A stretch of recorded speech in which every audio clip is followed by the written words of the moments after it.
Good morning friends, my name is Ankita Patel, Ashwamegh Vidyalaya Killapadi, subject Hindi. तो बच्चों, हिंदी में आज हम पुनरावर्तन 3 देखते हैं।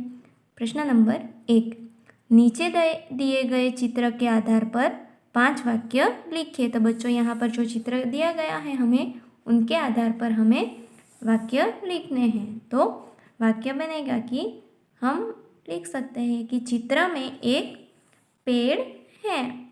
पेड़ के नीचे तन के पास एक लड़का बैठा हुआ है। लड़के के हाथ में गेंद यानी कि बॉल, लड़के के हाथ में गेंद है। लड़का खुश है। यहाँ पे देखो, लड़का खुश हो रहा है, इसलिए हम लिख सकते हैं कि लड़का खुश है। वह दूसरे लड़के को बुला रहा है। यहाँ पर देखो, कोई लड़का दूसरे लड़कों को बुला रहा है। नज़दीक में फूलों के पौधे हैं। यहाँ पर देखो कि नज़दीक में फूलों के पौधे हैं। खुला मैदान भी है। यहाँ पर देखो, खुला मैदान भी है। दूर दूर थोड़े मकान यहाँ पर दिखाई दे रहे हैं। ऐसे हम वाक्य बनाकर लिख सकते हैं। प्रश्न नंबर 2, सीखो कविता का स्वरगान कीजिए। तो बच्चों, सीखो कविता जो दी गई है उसका हमें गान करना है। प्रश्न नंबर 3, नीचे दिए गए शब्दों में से संज्ञा, विशेषण और क्रियापद ढूंढकर तालिका में लिखिए और वाक्य प्रयोग कीजिए।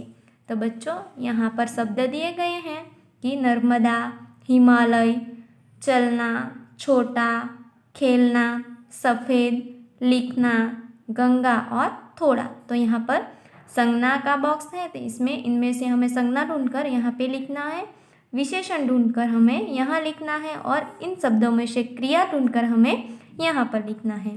तो नर्मदा, नर्मदा ये क्या है? तो संज्ञा, तो हमें यहाँ पर लिखना है नर्मदा। दूसरा शब्द है हिमालय, तो ये भी संज्ञा है, तो यहाँ पर लिखना है कि हिमालय।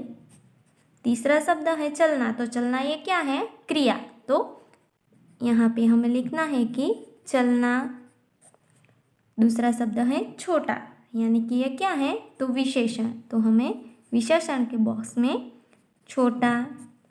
खेलना, तो खेलना ये क्या है? क्रिया है, तो हमें यहाँ पर लिखना है क्रिया के बॉक्स में खेलना। सफ़ेद, यानी कि ये क्या है?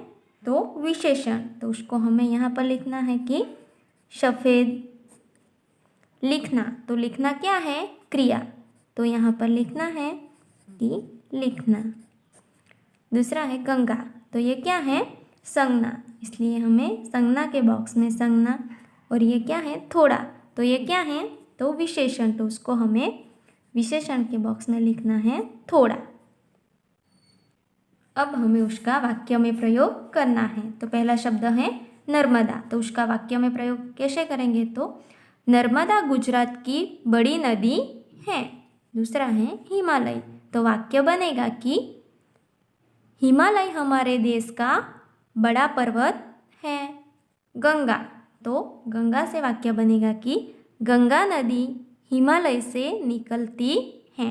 अब देखते हैं विशेषण में वाक्य प्रयोग। तो छोटा, तो वाक्य बनेगा कि तनिष्क छोटा लड़का है।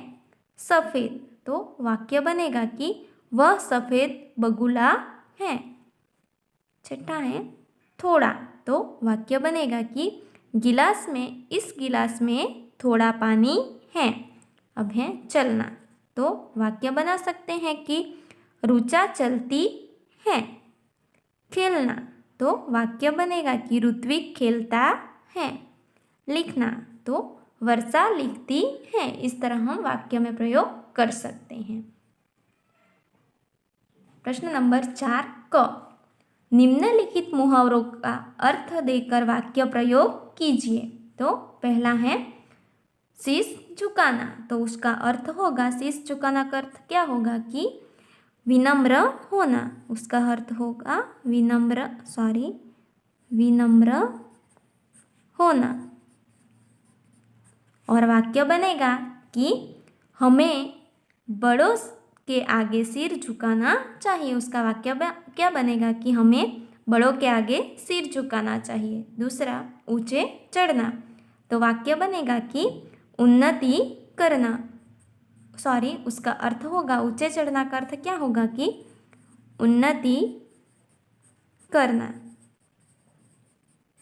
और वाक्य बनेगा मेहनती बच्चे हमेशा ऊंचे चढ़ते ही रहते हैं।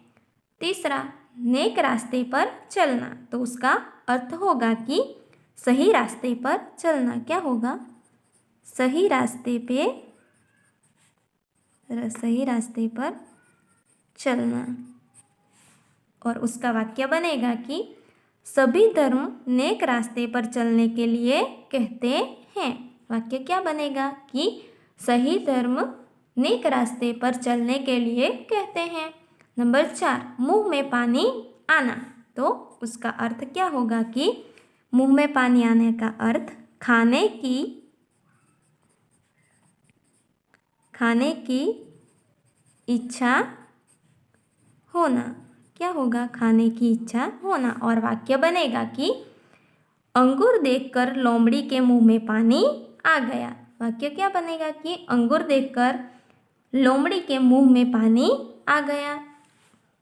अब ख, एक छोटी कहानी बनाइए जिसमें इन चारों मुहावरों का प्रयोग हो। तो बच्चों आपको खुद ही कहानी बनानी है और ये 4 मुहावरे जो दिए गए हैं, शीश झुकाना, ऊंचे चढ़ना, नेक रास्ते पर चलना, मुंह में पानी आना, तो ये 4 मुहावरे उन कहानी में आ जाने चाहिए। इस तरह आपको कहानी बनाकर खुद ही लिखनी है। तो बच्चों आपको प्रश्न नंबर 1, 3 और 4 क और ख आपकी हिंदी के नोटबुक में लिखना हो और प्रश्न नंबर 5 हम दूसरे लेक्चर में देखेंगे। Thank you.